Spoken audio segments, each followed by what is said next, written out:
Bueno, ¿cómo están? ¿Cómo están? Espero se encuentren bien. Bueno, este, voy a hablar de un tema que estábamos viendo en clases específicamente sobre lo que es historia de México y se llama del partido hegemónico a la alternancia. Bueno, miren, en la actualidad existen varios partidos políticos en México. Algunos pues han formado parte del poder legislativo y ejecutivo, ya sea a nivel federal o local. Esto significa que en el Estado existe una competencia electoral que busca apegarse a los valores democráticos, a diferencia de los ocurridos hace varias décadas. Este rasgo del México contemporáneo, así como muchos otros, es el resultado pues de los procesos históricos originados en el siglo anterior, en el que nacieron y crecieron tus abuelos y tus padres, y tú lo puedes comprobar haciendo preguntas sobre estos temas que te voy a explicar.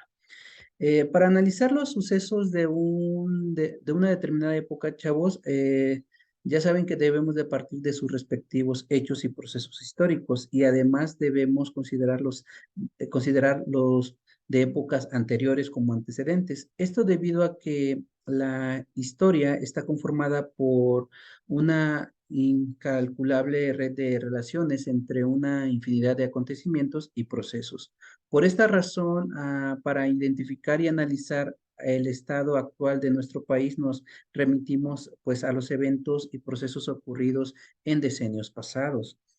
Hacia la mitad del siglo XX había alcanzado una estabilidad política y un crecimiento económico que le permitieron pues incorporarse a los procesos de modernización e industrialización que llevarían varias décadas en otras naciones.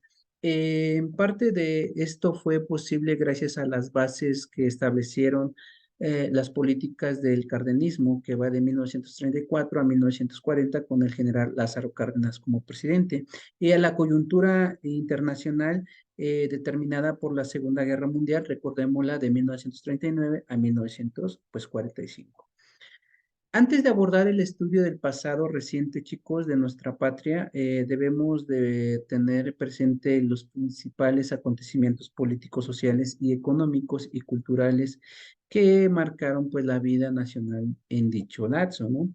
Podríamos decir que tenemos el régimen del partido único y después la alternancia política. Vamos a decir que el partido único, al que se le llamó el PRI, comienza desde 1940 hasta el año 2000 y la alternancia política va del 2000 al 2020.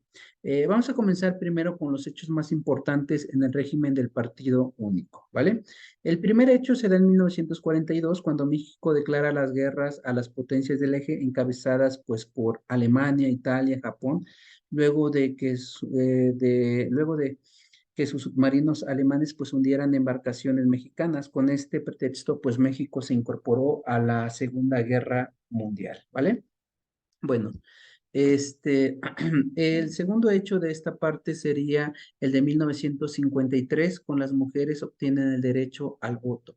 Tenemos otro que es el de la época de 1968, donde el gobierno de Díaz Ordaz reprime con la fuerza pública y el ejército pues a los movimientos estudiantiles y el de médicos, ¿no? Sobre todo el del 2 de octubre en Tlatelolco y días después se celebran pues los Juegos Olímpicos en la Ciudad de México, algo que pues sorprendió a mucha sociedad en ese momento. En 1971 también un grupo paramilitar al servicio del Estado dispersa con violencia a una manifestación estudiantil y ocasiona pues una gran cantidad de muertes. A este episodio se le conoce como el Halconazo específicamente, o también la matanza de Corpus Christi. En 1977 se promulga la Ley Federal de Organizaciones Políticas y Procedimientos Electorales, LOPEP, precepto que pone en marcha el multipartidismo en la nación, ¿vale? Otro de los hechos es en 1985, en un sismo de 8.1 de grados en la escala de Richter, genera pues terribles daños y miles de muertos en la Ciudad de México. Tenemos ya a los centrados a 1990 y en 1992, pues los gobernantes de Estados Unidos de América, Canadá y México firman el Tratado de Libre Comercio de América del Norte llamado el Telecán. No obstante, entra en vigor hasta el 1 de enero de 1994. Tenemos en 1994, el peso sufre una considerable pues, devaluación y desata una crisis económica en el país. Ese mismo año, el Ejército Zapatista de Liberación Nacional, el ZLN, como se le conoce, se levanta en armas contra el gobierno. Y de ahí ya terminamos la etapa del régimen de el Partido Único de 1940 hasta el 2000 y comenzamos en el 2000 con la alternancia política. Y en el 2000, el candidato del Partido Acción Nacional, PAN, gana la presidencia a la República. Con ese acontecimiento, pues se termina el dominio del Partido Revolucionario Institucional llamado PRI, que comenzó con el nombre de PRN y después PRM, ¿no? O PMR, más bien dicho. Estuvo en el poder durante 71 años interrumpidos el PRI. El otro hecho es en el 2006, que a días de haber iniciado su gestión, el presidente Felipe Calderón anuncia el inicio de la guerra contra el narcotráfico. Y el último es el 2018, que estamos más cerca de él, que el candidato de un partido pues de izquierda, de Movimiento Regeneración Nacional, llamado Morena, en este caso, triunfa en las elecciones presidenciales por primera vez en la historia de México. Ahora, estos son los hechos del el periodo de la alternancia del 2000 al 2020. Ahora, la historiografía considera que con el fin del sexenio de Lázaro Cárdenas concluyó el periodo de la posrevolución y la reconstrucción nacional. Hasta entonces, buena parte de la política había estado dominada por los discursos y las demandas sociales y los caudillos de la Revolución Mexicana. Los gobiernos posteriores a la fase armada de la lucha revolucionaria se esforzaron por llevar pues, a la práctica la Constitución de 1917, así como los preceptos de los revolucionarios que estos fueron reivindicados, ¿no? Bueno, a partir de entonces, sin perder de vista el legado de la revolución, los gobiernos sucesivos entre 1940 y 1970 intentaron mejorar las condiciones económicas y sociales de México para modernizarlo. Para ello invirtieron en la infraestructura, ¿ok? También crearon instituciones públicas de diversa índole y aceleraron el proceso de industrialización. Así pues comenzaron a incentivar el crecimiento económico. Debido a estos cambios, esta etapa se conoce como el milagro mexicano. Los resultados de aquel entonces se debieron en parte a la implementación de dos políticas económicas, la situación de importaciones y el desarrollo estabilizador, ¿no? Sustitución de importaciones y desarrollo estabilizador. Ahora, la economía del milagro mexicano va a dar inicios en 1940, donde varios países habían embarcado en la conflagración de magnitudes colosales, que es la Segunda Guerra Mundial. Por esa razón, las industrias de los principales estados beligerantes se concentraron en abastecer de armamento, municiones y demás equipamiento para la guerra. En consecuencia, la mercancía no bélica comenzó pues a escasear para contrarrestar la carencia, ¿no? Entre 1940 e inicios de 1950, México ejecutó la política de sustitución de importaciones. Básicamente en este modelo económico se impulsaba la diversificación de la industria nacional con el objetivo pues de producir los artículos que cubrieran la demanda. Al depender menos de las importaciones y la competencia en las industrias extranjeras, se crearon también nuevas empresas mexicanas a las que ya existían. También aumentaron su volumen de producción y este panorama pues permitió mejorar ciertos indicadores económicos. Ahora, los gobiernos mexicanos deseaban prolongar la bonanza que propició este milagro. Más allá de la coyuntura generada por la Segunda Guerra Mundial, por este motivo, entre 1950 y 1960 se implementó las políticas económicas conocidas como el desarrollo estabilizador. Esta política se basaba en el rígido control sobre salarios de los trabajadores y los precios de los productos a fin de mantener el ritmo del crecimiento económico de sus años 40. Ahora, el milagro mexicano no solo destacó por el crecimiento económico obtenido a raíz de las actividades productivas del país, también significó pues el crecimiento y la modernización de algunas ciudades. Asimismo, pues millones de connacionales pues aceleraron más que nada la expansión, se aceleraron su expansión urbana. Abandonaban sus hogares en el campo para radicar en las metrópolis donde existía pues oferta laboral en las instituciones, en las industrias y otras actividades económicas. En cuanto al ámbito político, la sucesión presidencial pacífica había pues permitido la estabilidad. Aunque la estabilidad era necesaria, esta había alcanzado gracias a la concentración de poder en el partido hegemónico. Este partido, creado en 1929, chavos, adquirió su nombre definitivo en 1946, cuando fue reconocido como Partido Revolucionario Institucional, llamado PRI. ¿Ok? El propósito inicial de este grupo era dirimir la disputa por la presidencia entre las clases revolucionarias. Sin embargo, durante esta época se erigió más que nada, perdón, bueno, que les decía que se creó o vino creciendo la parte de un sistema de gobierno diferente, ¿vale? Permítanme. Ahora, como un partido que impidió a toda costa también este PRI una verdadera competencia electoral, fue uno de sus rasgos como dictatoriales o presidencialistas durante mucho tiempo, los de 70 años que tuvo en el poder. A través de fraudes, esto lo hacían electorales, del control también sobre diversas estructuras de poder, ¿no? Los candidatos presidenciales del PRI pues se convirtieron en ganadores en las elecciones presidenciales, incluso antes de que éstas se celebraran, básicamente.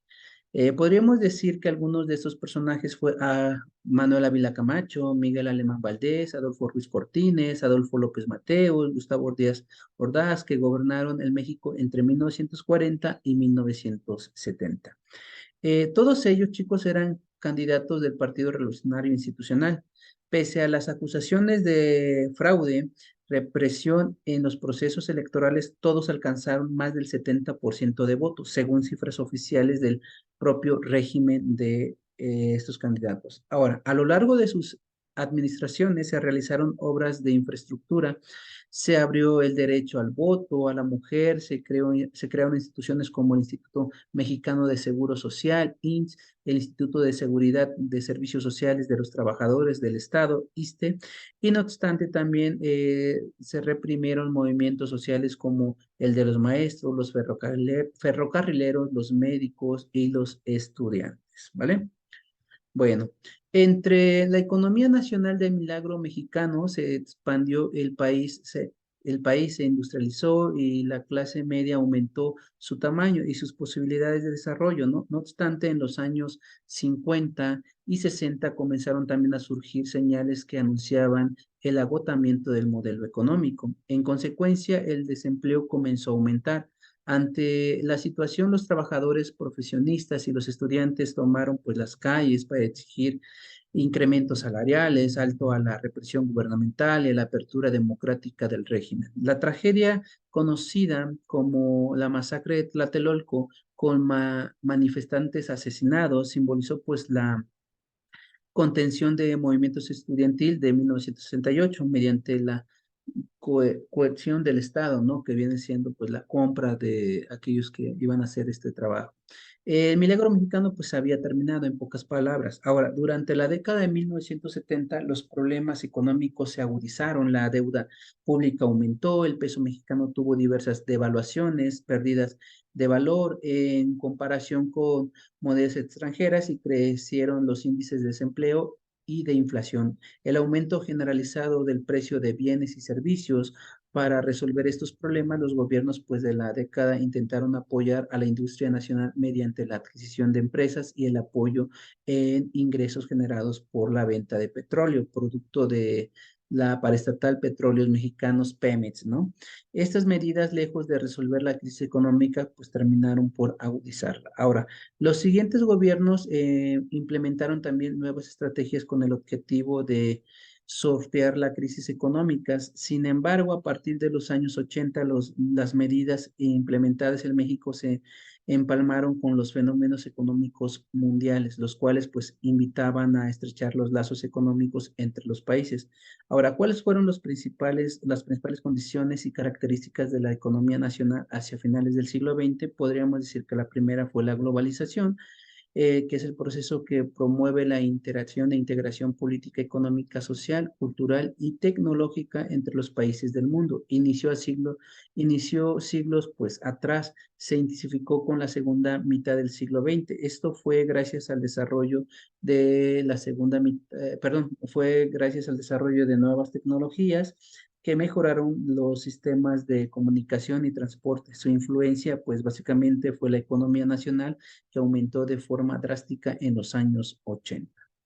El neoliberalismo, bueno, en concordancia con el fenómeno de la globalizador, básicamente a partir del sexenio de Miguel de la Madrid del año de 1982 a 1988, pues los gobernantes mexicanos instauraron el neoliberalismo como el modelo económico. El principio básico es la inhibición de la participación del Estado en las actividades económicas con el objetivo que la iniciativa privada pues sea encargada de intervenir y explotar diversos sectores productivos de la patria.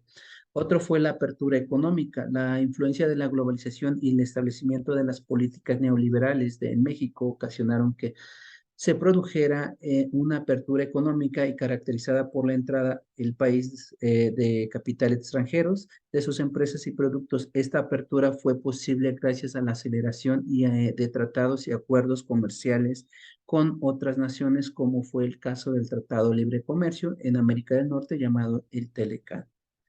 Otro fue la desestatización para poder implementar pues las políticas neoliberales y atraer pues inversiones extranjeras. A partir de 1980, gobiernos nacionales y emprendieron el proceso de la desestatización, que quiere decir la progresiva disminución de la injerencia del Estado en la economía. Este fenómeno se tradujo en la privatización y venta de empresas estatales a agentes privados en el organismo de autonomía en las instituciones financieras. Uno de este ejemplo es Inmevisión TV Azteca. Ok, bueno, esto es todo, chicos. Espero les sirva el tema. Nos vemos en la siguiente clase.